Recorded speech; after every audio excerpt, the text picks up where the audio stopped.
people who fall victim to the injustice are the ones who were probably not angels themselves anyway.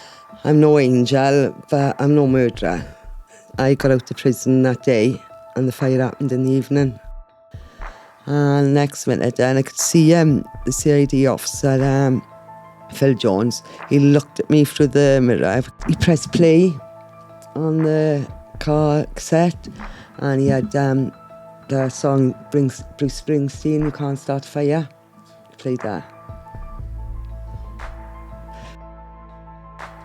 In interviews, obviously they had to show probably evidence and stuff. Did they show you the bodies? Yeah. You know, every time now, you see that picture before. You know, like every time I speak about Diane, I see that first. Well, I shouldn't have to. You know, I didn't do that to Diane, I didn't do that to them children.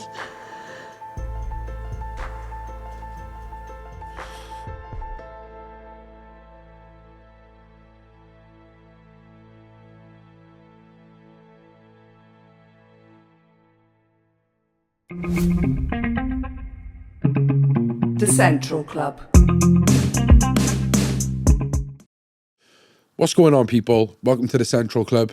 This episode is brought to you by Reinspire Printing, Tidy Comps and Boss Security. If you haven't already, make sure you hit that like button, subscribe to the club and hit the bell button to be notified of future content. The interview we have just done was similar to other ones we've done at the Central Club. I think we've covered about 5 miscarriages of justice now on the Central Club podcast. And to do that, you probably think we've got, you know, cases from all over the world. But the sad reality is that all of these miscarriages of justice have come from the same area in South Wales. There was clearly a problem back then for these to happen. And I think the thing that we're trying to do is raise awareness that these things don't happen again.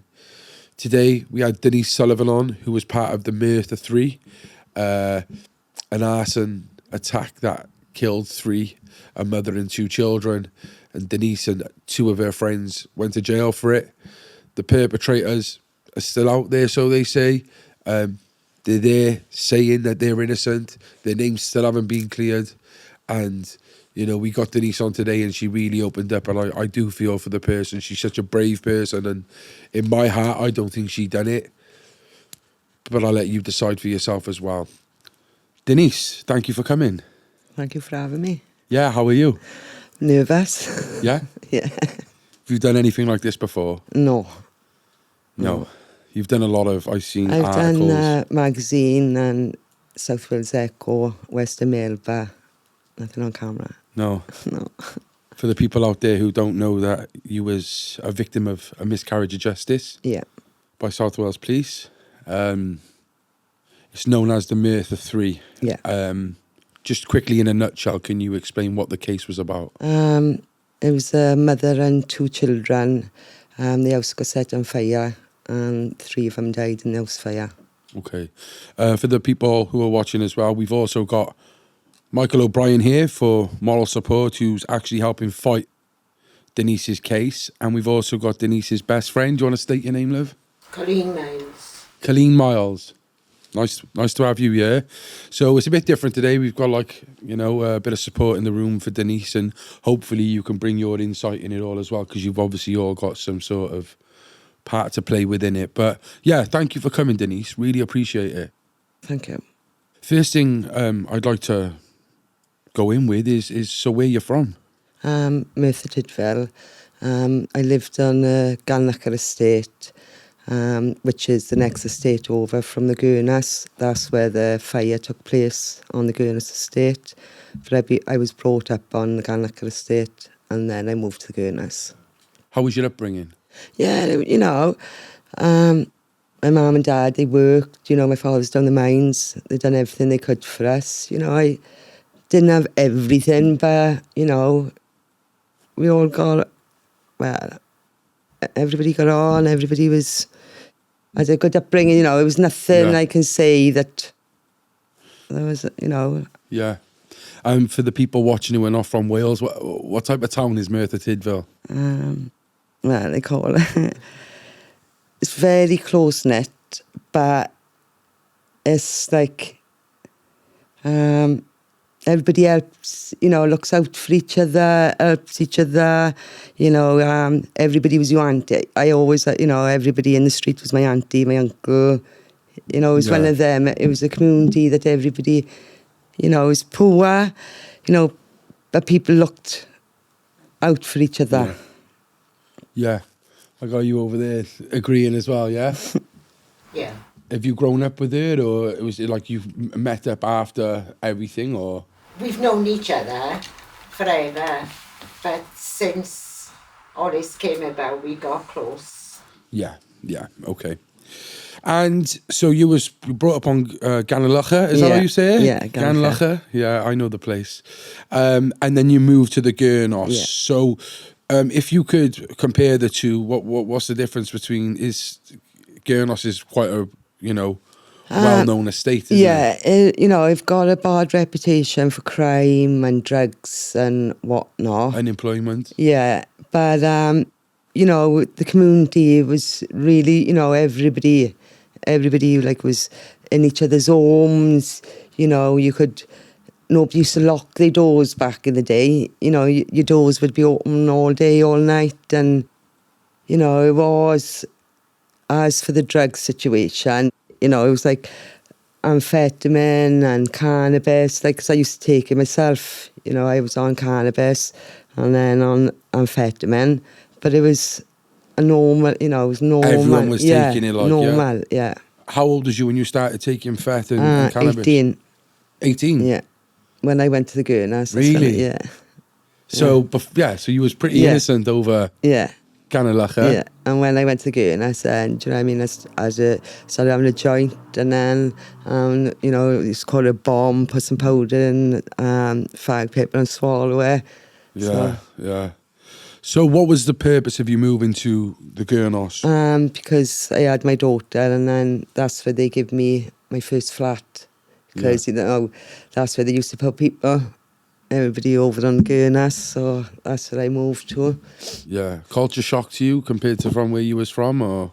No, it's because I knew everybody over there anyway, so, do you know what I mean? Like, it just seemed normal. There was nothing normal about it, that's the way of living up there it was. Yeah. And you got to know everyone over there, and yeah. so it's kind of like everyone knows each other's business. Oh, yeah. Yeah. A lot of that there. People knows, more about your life than now on the Gurnos. Yeah. When I've spoken to people about this case and other people we've interviewed, it's always like the people who fall victim to the injustice are the ones who were probably not angels themselves anyway. Would you say that about yourself? Yeah, I'm no angel, but I'm no murderer. Do you know what I mean? Like, well, on the day, the evening of the fire, I only got out to Puckle Church that day because I had been remanded for 3 weeks. Wow. I was on remand because I had been done for shoplifting. I think it was common assault, and I didn't go to my probation, didn't do community work, so they remanded me into custody for 3 weeks, and I got out of prison that day, and the fire happened in the evening. Yeah, so it is, on paper or from the outside looking in, you're just up to no good constantly. It's believable. Yeah. Obviously, I want to kind of paint a picture of the back case of who was involved and stuff, and because there was 3 of you. Was it 4 who got arrested, but 3 who got? It was originally me, Donna, and Carly. Carly John. She was only 16. She was, they said it was me, her, and Donna. Then, when they officially arrested us in the February, it was me, Donna, and Carly arrested. But then on the Thursday evening, they took us to special court, Crown Court in the evening. It was to have more extended time with us. And when we went to court, I remember it was 10 o'clock in the night when we come back. Carly were no longer there. It was Annette there. Carly had gone, and Nettie was brought in. Wow. And how did you all know each other? Can you kind of give me a run through Like Diane who died, I've basically been brought up with her, like my mother and her parents, my father, they were all friendly. So I knew Diane all my life. Donna, I knew her. And then when I moved to the Gurnos, we got friendly and that. But I was still friends with Diane and all. So I knew, like with Annette, I only knew Annette through Donna then because Annette was Donna's auntie. And Carly, she used to come to my flat anyway. So I knew Carly and that. But I was more friendly with Diane, like out of all of it. Although Donna was my friend, I known Diane longer. Yeah, I get you.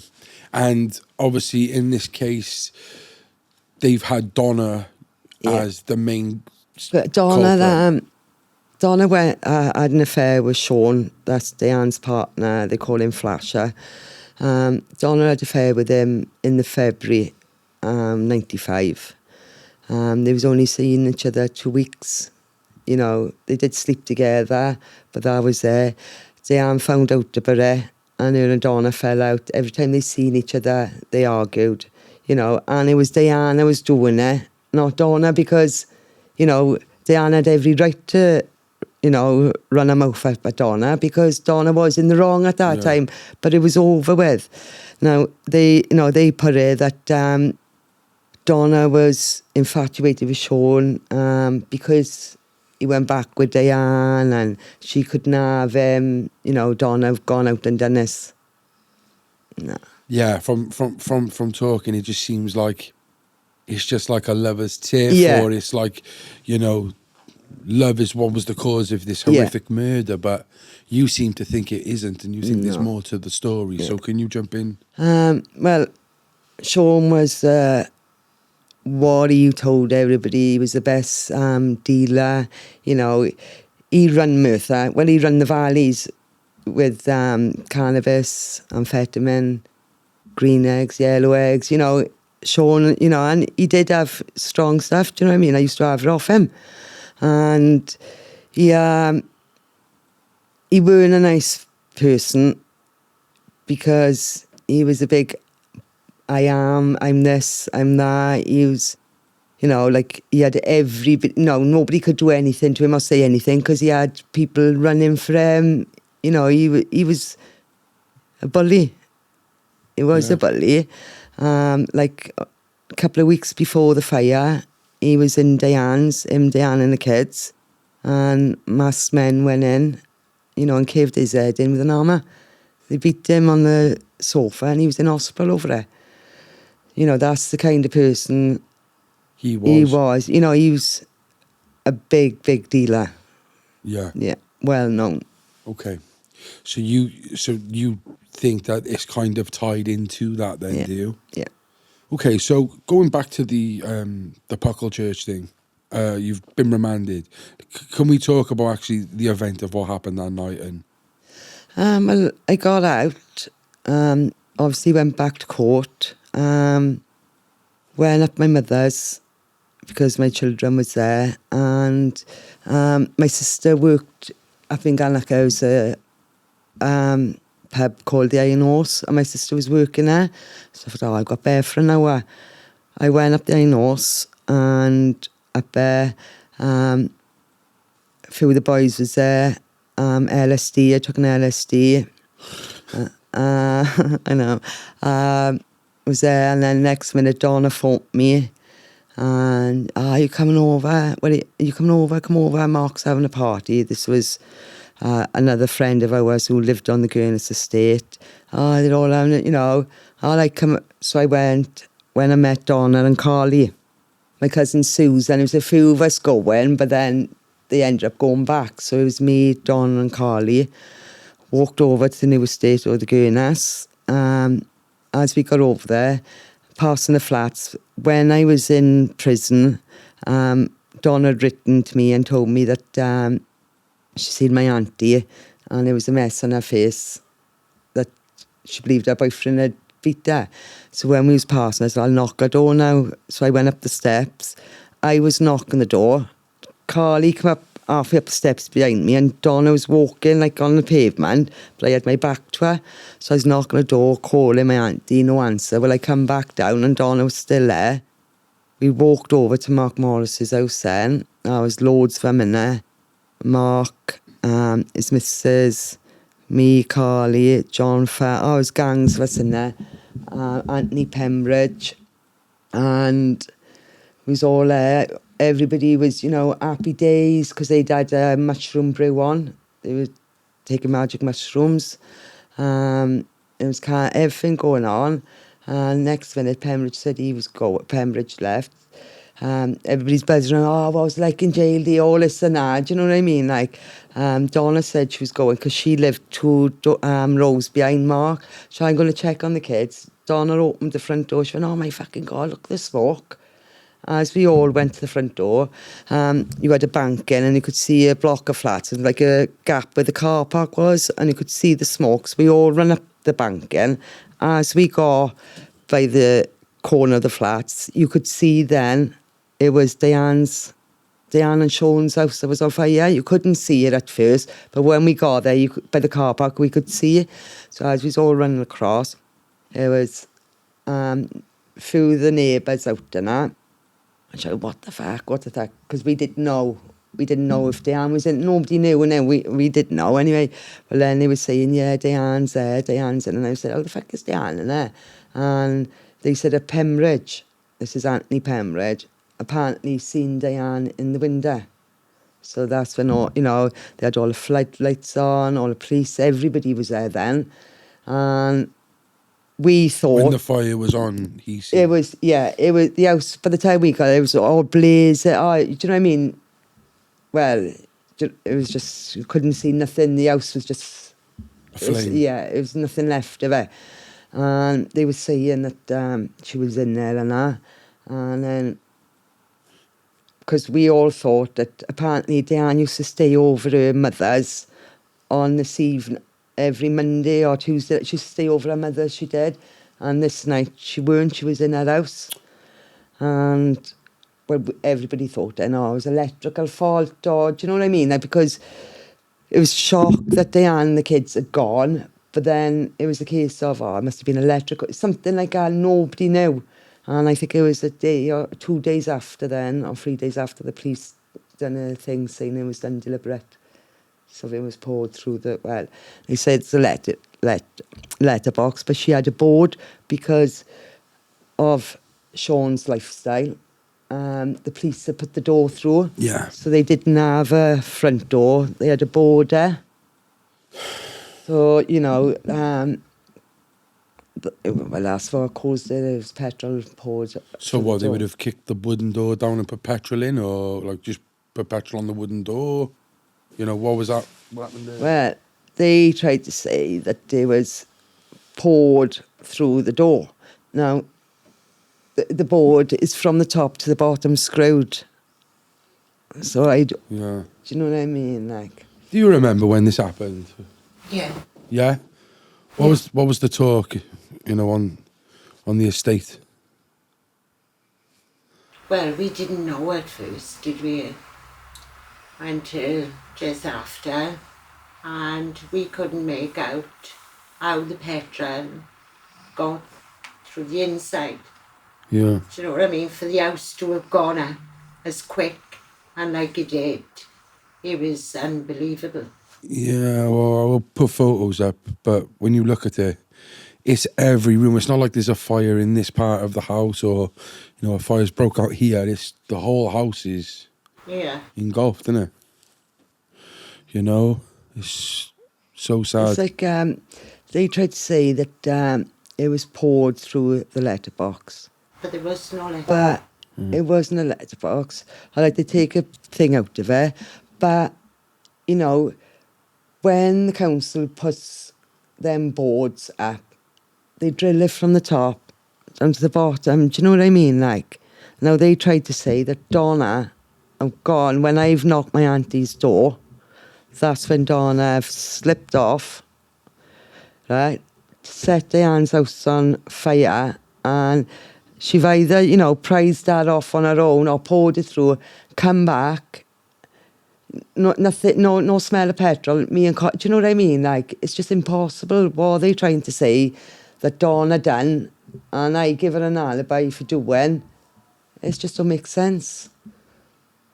They saying that, like, when I went to knock my auntie's door, that's when Donna had the opportunity to go and do it. You know, And the police are saying that you just come up with an alibi, or you Yeah. knew she was going to do it yeah, and then I gave her an alibi? Yeah, they said I've given her a false alibi. And hand on heart, you definitely don't think Donna didn't do it? All my kids' lives, Donna, do you know what I mean? She was with me. Donna didn't do our fire. She didn't. Was there any other rumours around the town at the time, or? No, they just focused on his. Yeah. And Like, like I it was, said, at first, it was all saying, oh, it's Sean, his lifestyle, you know, somebody, you know, and it's, everybody knows still to this day, it were meant, what happened that night, I think it was the house was the target. I don't think, you know, it was meant for Diane and them children. I think it was because of Sean's lifestyle and then him himself, it was a warning, I think, to him. He was due out of prison. Yeah. The He was on following night. remand, see, for one of our old friends. He was on remand for having her hostage in her house at gunpoint for robbing all his drugs. Now, he had her and her daughter in the house, and he come to my flat first with the cartridges saying, this is for Meryl, this is for you, this is for Donna, and this is another one. With name on all the bullets Yeah. and that. That's the type of person Sean was. How old was you when this happened? I was 24, yeah. Yeah, it sounds like a mad place, Gurnos at the time. Just all of you were like partying as well Yeah. and stuff, and yeah, crazy. So this has happened now. Then you said Pembridge was the witness, and he actually saw her in the window when it was on fire. He said, nobody, you know, like we didn't know when we got there and that Diane was there, no, you know, and then when the police and everybody was there, then they were saying that she was in there, and I was, huh?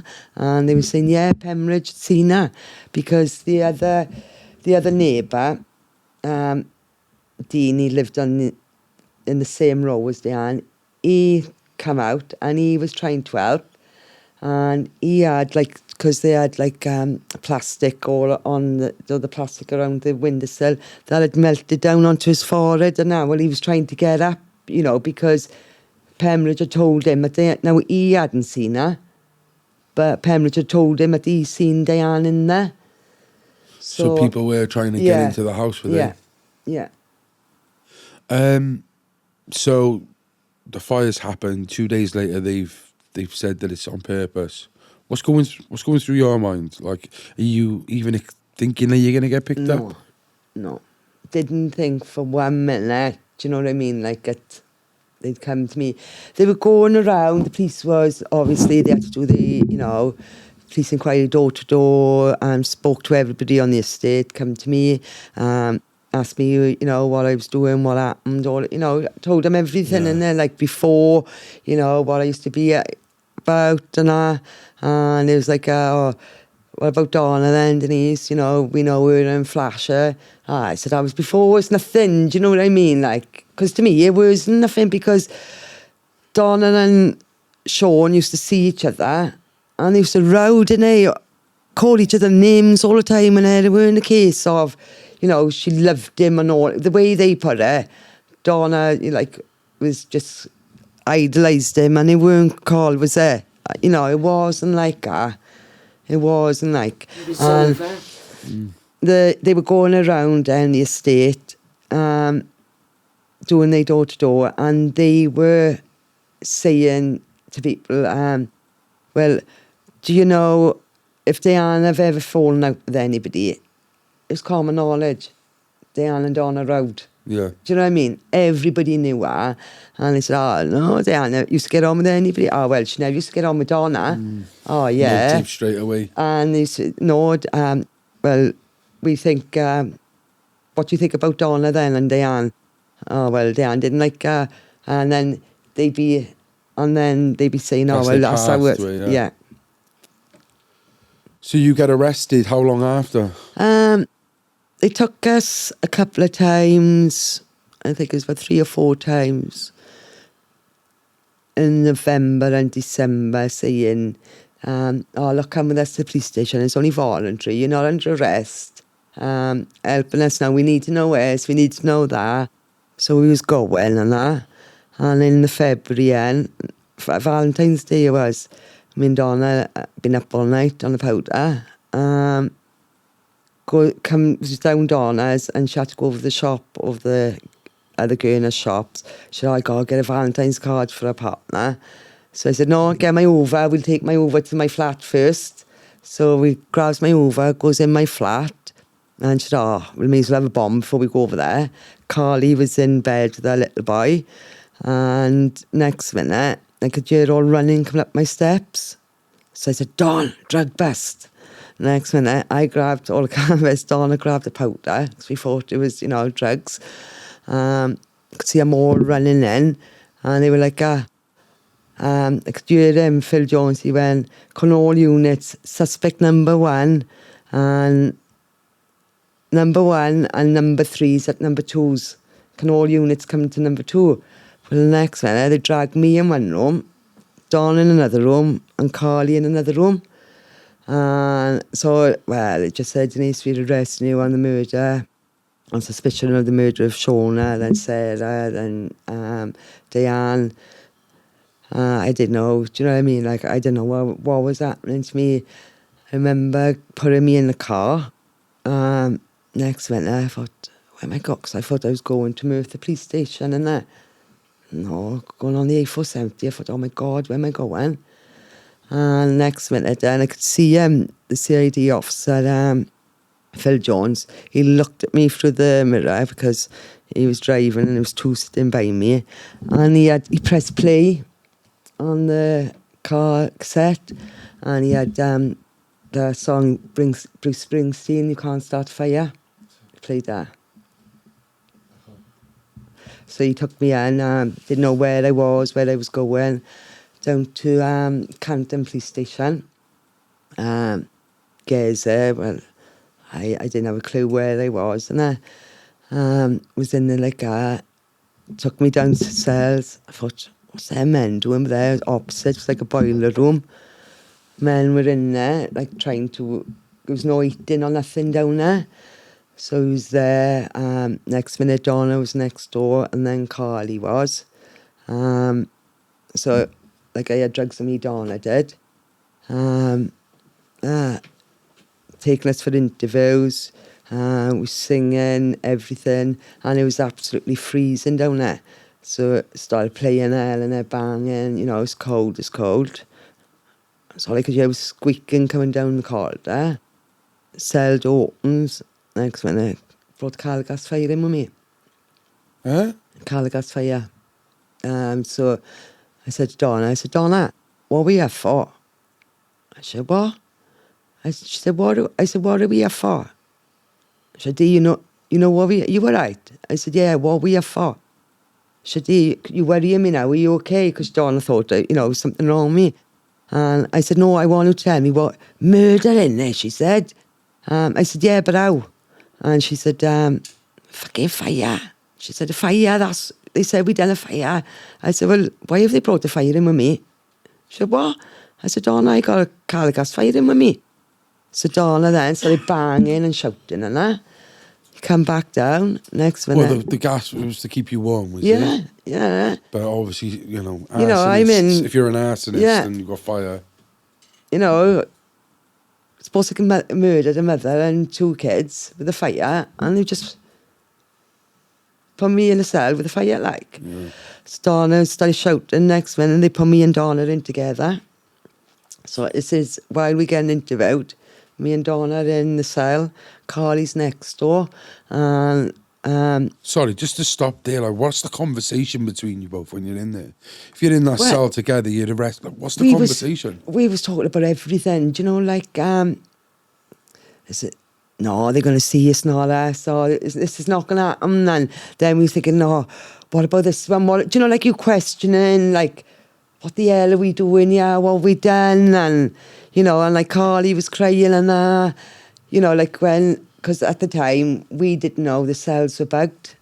They had bugged our cells. They had put this bugs in our cell before we got there. They had already set it up. And it was like Carly was upset, like between interviews. When we come back from our interviews, we were saying, oh my God, they said that Donna, you know, you were supposed to give you clothes to Pauline Seal, and it was different things being said that Donna's supposed to have had petrol on her clothes, or she's supposed to have got rid of her clothes. What they were saying to it, so we was talking about things like that, and I was like, oh no, we're gonna get it, you know, they're gonna let us out. We haven't done that. We know we got. Yeah. And like Carly, and she was coming out of interview and she was crying and saying, Denise, they told me that the social services had got a little boy. She was only 16, Carly was, and that she wouldn't have a little boy back again, and, you know, she didn't say that Donna left her. So we was, you know, making fags, as in cannabis, one papers, and we was having the police officers give them to Carly. Oh, will you give her this because, you know, she needs the fag? Yeah, and listening in, knowing what we was doing and taking us for interviews all the while.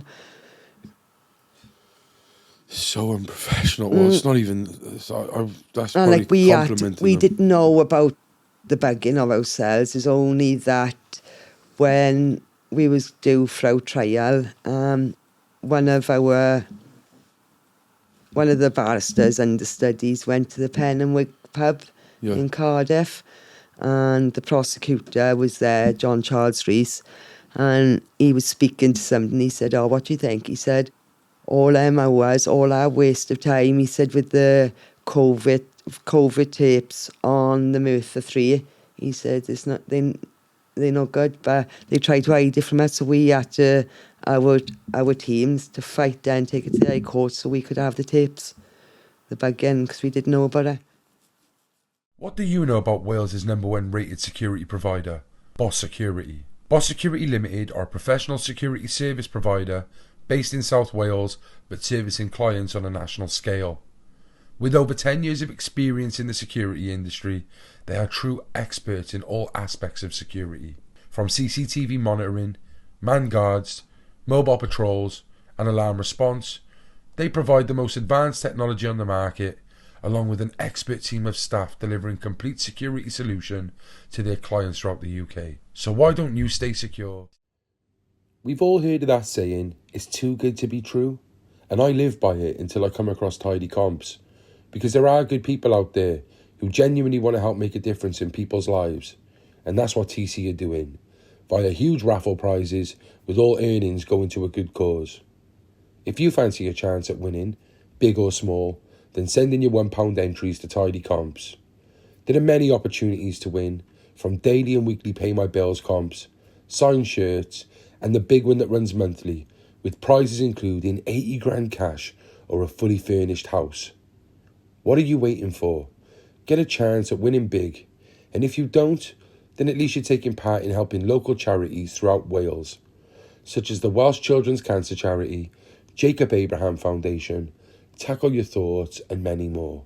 Get over to Tidy Comps Facebook and other social media platforms to see what prizes are available today.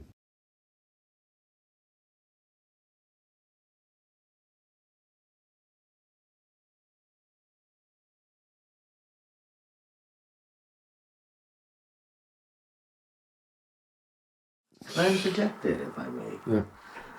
The significance of those COVID tapes is, by today's standards, they would be ruled inadmissible under the Police and Criminal Evidence Act, 1984, because they've obtained evidence which is worthless, but they try to use it against them. You know, under Section 78 and Section 76 of the Police and Criminal Evidence Act, whatever they said in that police station would be ruled inadmissible. And that is one of the aspects of this case where South Wales Police have done it on numerous occasions, breaching the Police and Criminal Evidence Act, like they did in mine. In my case, there was 115. I don't know yet how many there is to do with Carly, John, Donna and Denise. But that's one aspect we're looking at. You know, the abuses of protesting, the way they behaved, the unlawful arrest. Because even though they wasn't arrested, if they didn't go voluntary, they would have been arrested. I think that's very important to point out. I think all of it's bad, you know, like you said, playing the Bruce Springsteen, and it's wrong. It's so low. And he was like, do you know, like looking at me to see what my Reaction you know. was, yeah. And I thought, In interviews, obviously they had to show probably evidence and stuff. Did they show you the bodies? yeah. What was that like? Well, like I said, you know, I've known Diane all my life.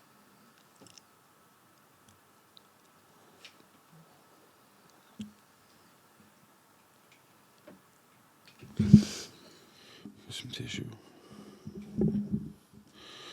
You okay?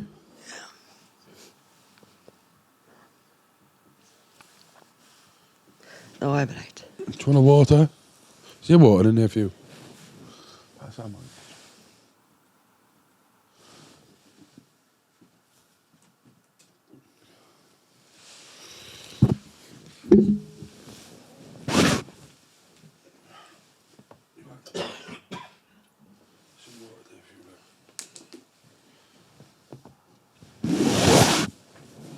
It's okay.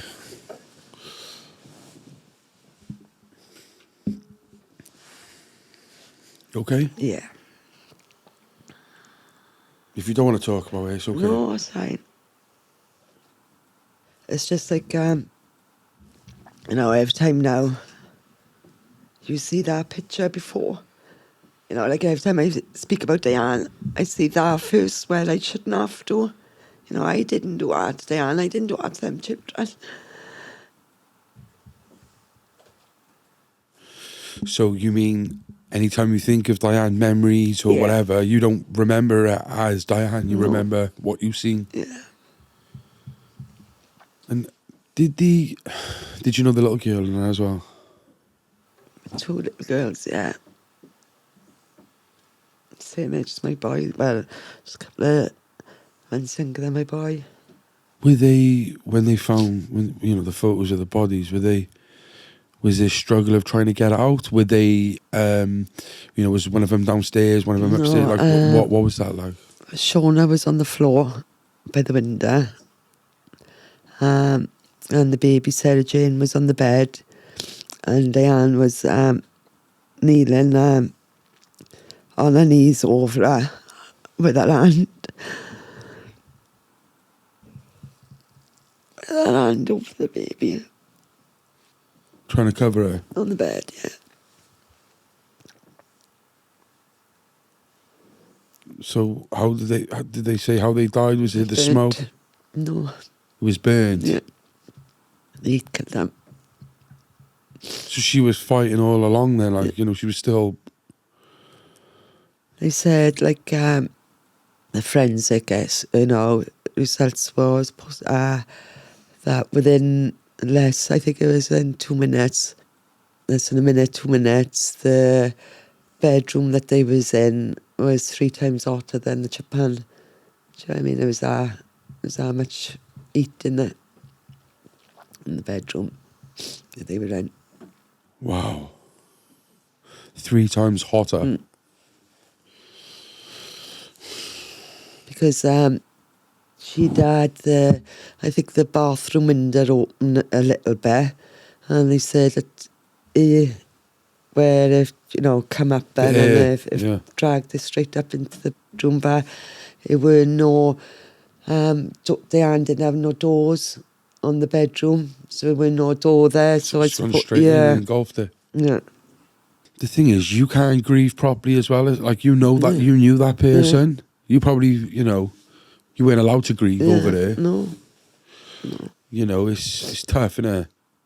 So, you got sentenced to how long for this? 4 years. I got found not guilty on the murder and arson, but they found me guilty on for the course of justice given to Donna, Yeah. they said an alibi, like false alibi. Oh, So 3 of you went to prison yeah, for it, yeah? me, Donna, and Annette, because Carly Ann, they used her as a prosecution witness. Yeah, that's why they had her on her own, probably. Yeah, You know? and they used her as a prosecution witness then, but when she came to court, I felt so sorry for her.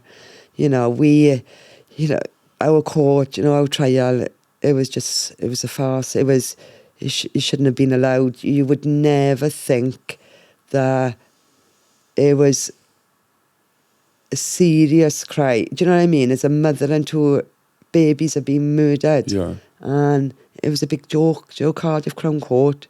It was like every prosecution witness they had, because they weren't saying what the prosecution wanted them to say. They were turning them into hostile witnesses. So, I think they had about 200 and odd, and most of them, nearly every one of them, was turned into hostile witnesses because they wouldn't say what. Can you explain to the people what that means? An hostile witness means that somebody who've said something and then have gone back on their word. It's trying to... You're trying to discredit them. Yeah. Okay. So, everybody, they were using everybody as every single body. And it was like, what's going on? Like, Anthony Pembridge, he was the main prosecution witness in this case. He was the one who told them he seen Diana in our window. He didn't come to court. They didn't allow him in court because he was taking drugs that night. We was all taking drugs. You're all taking drugs, yeah. Do you know what I mean? Like, everybody who went to that court, even in the courtroom itself, they had to ask Sean, the father of the kids, "Are you taking drugs?" Because he was taking drugs literally in the box when he was giving, his witness statement. Yeah. When he was standing up there, he had Valiums underneath his watch and he was taking them. And all this was, do you know what I mean? But then they wouldn't allow Pembridge to come to court, and and like I said, he needs to be questioned more. I don't care what anybody say. I've always said he done 5 different interviews because they had him in, and on every one of them, he said different things apart from that he went to his window, he looked out, and he seen a lit trail from the path going to Diane's front door, and it was ignited 3 to 4 foot. Now, it was proven by all the forensic teams, they'd done a reconstruction of the house and everything, that lit trail only stayed alight for 45 seconds. So he couldn't have been there for that time. Well, he would have seen, do you know what I mean? If it was 45 seconds, he's seen the person set the fire, like, yeah. So when you say he should have been questioned more, he knows more, Yeah. what's your... I think he's the answer to it. I do. If I knew for 1 minute he'd done it, I'd tell you he done it. I don't know. But I do he's know. Involved in some way. Do you know what I mean? Like, if he's seen that lit trail, well... You've seen the person who done it. Well, obviously, do you know what I mean? If that trail goes out within 45 seconds and he states in his that he's seen that trail ignited, and then he says the panel of the door, the board was ignited 3 to 4 foot.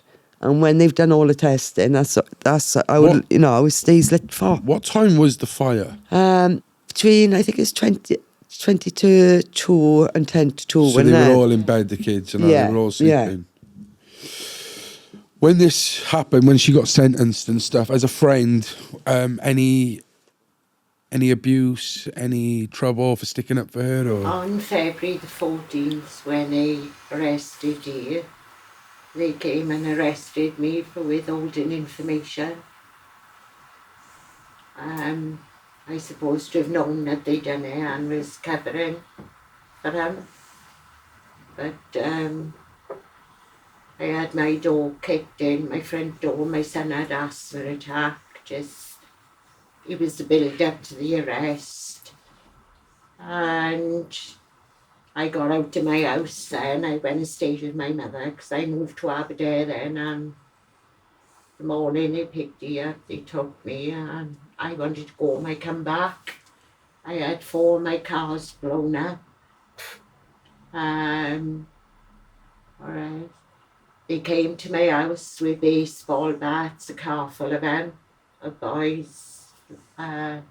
Flash's brother Wayne, his cousin Cockapie. There was 4 of them in a car with baseball bats.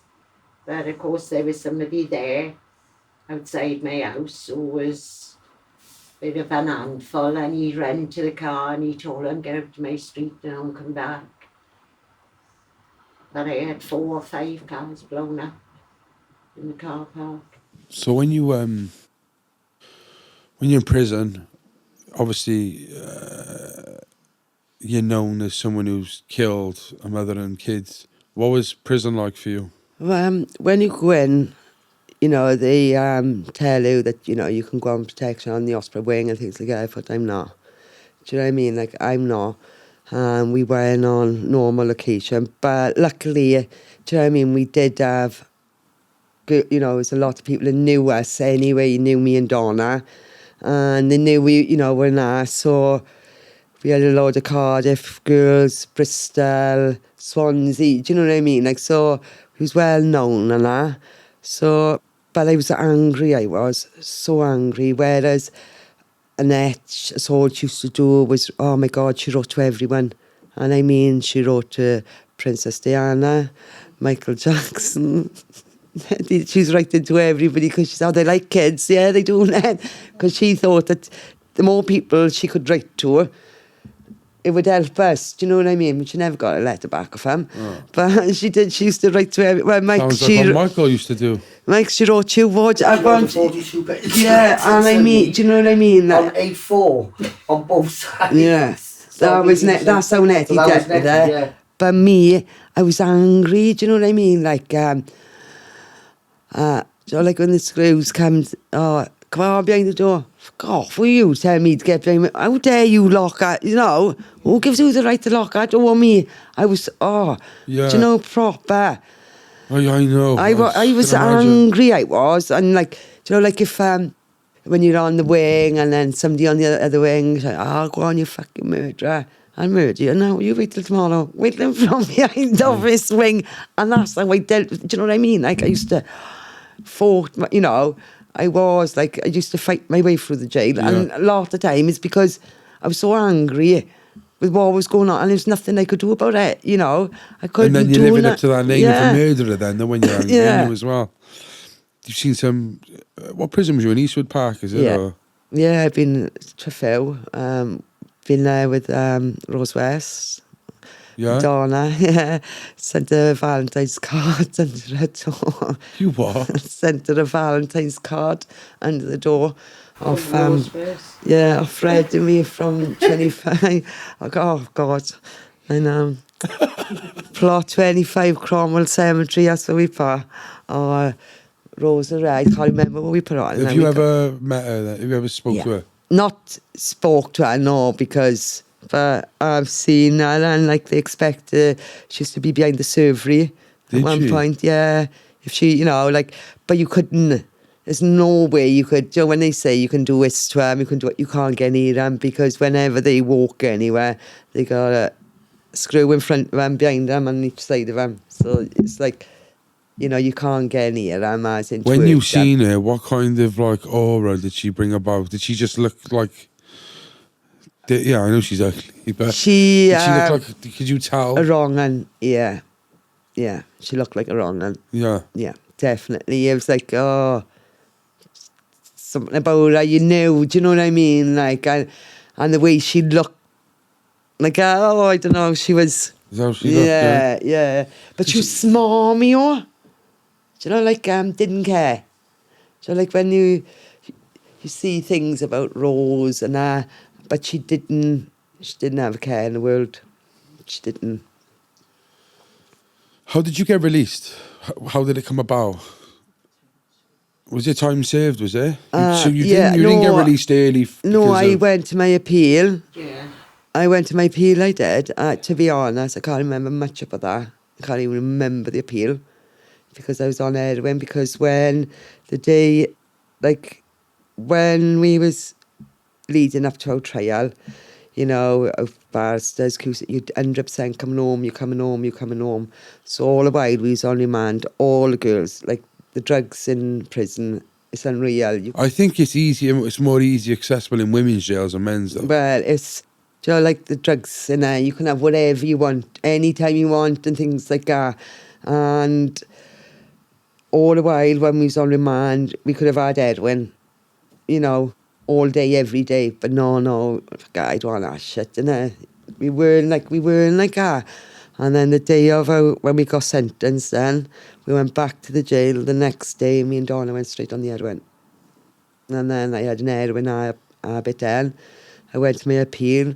Well, I was taking heroin downstairs in the appeal. Can't even, do you know what I mean? Can't even remember coming out the appeal, nothing. And this has happened to all of you, really. Yeah. All of you have ended up with heavy heroin addictions, haven't you? Yeah. And not one of us do you know what I mean? Like, we weren't innocent. We No, was you far, a little bit of, like you said, a bit of amphetamine, a bit of but weed, but nothing. Do you know? you think never. it was, and I'd say if it was just one of you, sure, you chose that, but the three of you to be addicted to heroin from it, what the fuck? What a waste. And when that day when I first took it was like, you know, the pain I was feeling, it was gone. Yeah. It was gone. And like, you want to feel that all the time, don't you? We'll jump onto Michael, you know, when we wrap this up. When you got out of prison, obviously we've spoken, you've just gone down the path of addiction, but how have you dealt with the abuse? Because you've said that you've dealt with a lot of abuse yourself, you know, still now, really. Well, when I first came out, I was still an heroin addict. I kept on going back in then for crimes because I had to get heroin. And then I went in then for supplying intent to supply heroin. And one of the screws inside, she said to me, she said, Denise, she said, can't believe you were back yet, she said, and especially, she said, let me tell you, she said, them police done at you, she said, and the more you taking that heroin, you'll always have an order now. And I thought, she's right. I shut the cell door and I done a cold turkey. And I could have had a script and but I didn't. I done a cold turkey. Wow. And I never looked back. Well, that's it. They've won then, haven't they? And I've never looked back, you know. I've had, It's amazing, you know, isn't it? like, still to this day, like, now I get called a murderer. Do you know what I mean? Get abused, you know, get attacked. But Really? That's how you deal with it? Yeah. And you still live in the same place, don't you? Yeah. So they've asked me to move, do you know what I mean? Why should I? You know, why should I move when it's like, You're a brave what have woman. I done? Yeah. Do you know what I mean? I haven't done nothing wrong, you know. My kids, my family, my friends, you know, they've all been through hell and back just for being, you know, believing in me and supporting me and that. Yeah. The house where it happened, is that still standing? No, they took it down. Straight after? No, they had to fight for it because they tried to bulldoze it down. But then, like, Nettie's team and that fought to keep it up. And then they had a new forensic going in there. And, like, it's only now I found out, you know, they have had forensics from it. And it's since 2004, something about the petrol and that, because they said that Nettie gave Donna the petrol, but then it's been proven that, you know, we're in the same petrol that Nettie would have used anyway, bought for her car that started the fire. It was, I think it was something like a 2-stroke or something that started Diane's fire, something like that. But, you know, since the actual death, and no one's, like, it's never been redone up, it's just been left there and then it's knocked down. Yeah. You happy with that? Are you glad it's gone, or? Well, most of the houses are gone now, and they flats, and they've taken the flats down over there. So, you know, We didn't know that there was a memorial. no, I didn't know. Then. Colleen still lives on the same estates in the same house, and like, I knew the house had been taken down, but I didn't know it was like a memorial garden, it's like a plaque thing, Okay. and Now, nobody knew about that, but when I gave my story in October, that's when I seen the memorial thing for the first time. Like, I didn't know it was one there either. Michael, do you want to interject there? Yeah, well, there's a couple of things I'd like to mention. You know, when Denise says about an appeal, at the time, the barrister told her she couldn't appeal against conviction for the perjury charge. She could only go against sentence. So because of that, the law states if new evidence comes to light, which there has with the petrol arguments, she can appeal out of time. So she doesn't have to go through the Criminal Cases Review Commission. She can go straight to the Court of Appeal.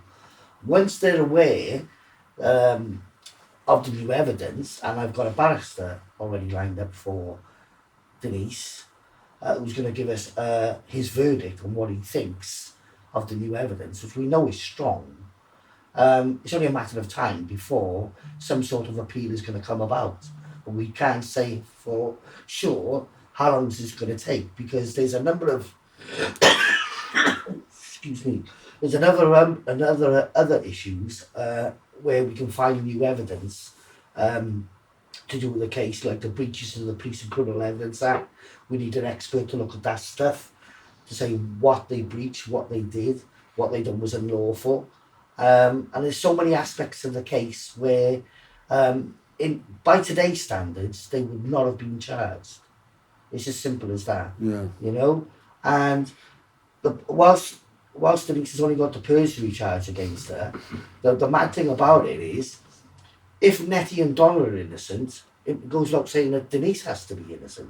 You can't say, well, one's innocent, one's might be guilty, and the other one's, halfway house. Either the three are guilty or the three are innocent. Yeah. And my opinion is, on the evidence, and because I know Annette Hewins, I know Donna, and I've got to know Denise over the last year or so, even more, no way could they have done that. The time allowed, there's a 15-minute window, I remember, right? From the time Donna was alleged to have left Denise. Now, she would have to gone home, changed the clothes, got petrol, set the fire, and then went back to Denise.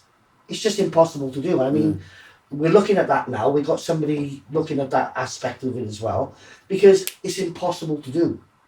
She must have been one of the greatest Olympic runners in the world. I tell you what, gold level standard. Do you know what I mean? And that's how fast she would have had to run. Yeah. You know what I mean? And it's, she hasn't got a medal to show for it. I know it's a bit of a funny thing to say, but she'd be in the Olympics if she could do what they said she'd done. That's how absurd the whole case is around Donna, Annette, and Denise. And all I can say is this: there's going to be a lot of people who are going to not like this podcast because they don't want the truth to come out. But the truth is coming out, and I won't be threatened. Denise is not going to be threatened. We're not afraid. We're not afraid of anybody. The truth has got to come out, and the real people have got to be brought to justice. Well, this is what I wanted to say. Similar to your case, Michael, we've spoken before. It seems it's the same here.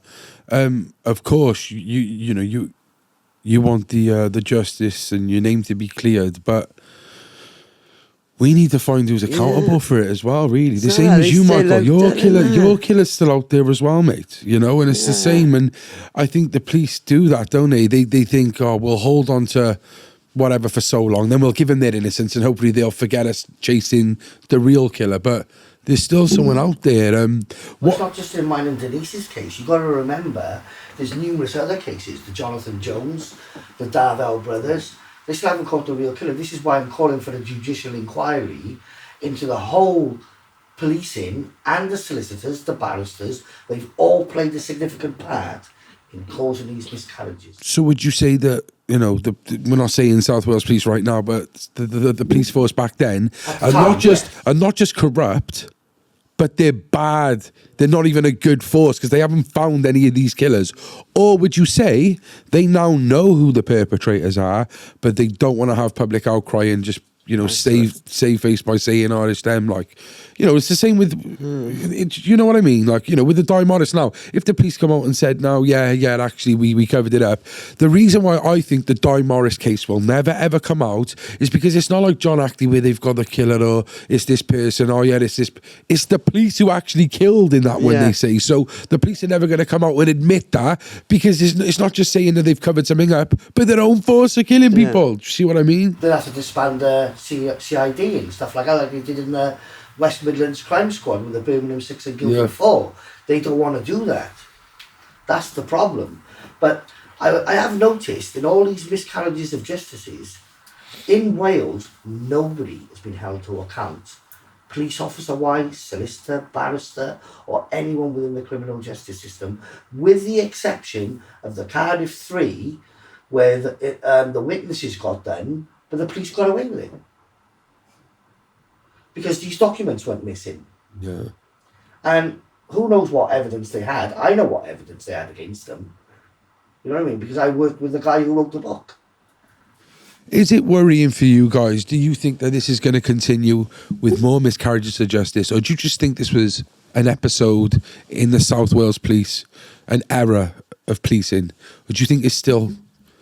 Well, it was still happening? prevalent until 2016. We talked about Joe Fetter a bit earlier on.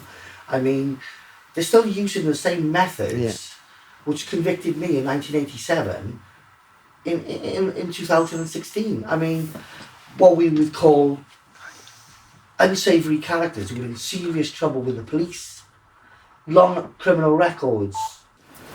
But they're using the same kind of witnesses in 1987 as they are in 2016, with the unsavoury characters, people in serious trouble with the police, and there's no accountability. And they're still using that kind of evidence today. They cannot keep using somebody who's got a long criminal record to give false evidence against people. And this is what they're doing. And they've done that in the Joe Fetter case, without a shadow of a doubt, which I detailed in my book, The Dossier. Colleen, you're from Merthyr. Yeah. You've been very close with Denise for this long. You know everyone in the town. Who do you think caused that fire? Who do you think was the perpetrator? The person that's seen the trailer fire. You know who you are. And they left out there to do it again. Say it on our camera. You know who you are. You left out there to do it again. You've done it before. And you've done it twice. This can't go on no more. Why should we have to live our lives like we've lived? We haven't lived, we've survived. We can't go to town normal shopping like any other woman. We've got to go out to town where people don't know us. Denise, yourself, who do you think, Sam? Yeah, I believe he's still out there, all I'm saying is me, Donna and Annette did not do our fire. The killer's still out there and he needs to be brought to justice. Is there any final words you would like to say to anyone who might be going through the same thing, or? Don't give up. Keep fighting. You will get there. That's one thing I'm going to do is clear my name, and I am going to get justice for Diane and them babies. Thank you very much for coming today. Thank you. I really appreciate it. I know you was nervous and that, but I think you smashed it out of the park, to be honest, because it's real. It's what you've gone through, and I think you've done yourself justice. I think you've done Donna, Annette, and more importantly, the victims who passed away on that night. Colleen, thank you as well very much for coming. Really appreciate it. Michael, as always, supporting. I know you're fighting not just your case, but others as well. And I want to thank you as well for. I'm very grateful for being for today here as well. So, guys, I just want to say thank you for tuning in. If you've got any information on any of these cases that you would like to bring to light, or if you would like to support any of these people involved, whether it's Michael O'Brien's case or Denise Sullivan's, then please get in touch with us. We'll be made sure that we pass the information on. But the least you can do maybe is just pop a little comment in the comment box, show some support for these guys, and we'll see you on the next one. Stay central. The Central Club.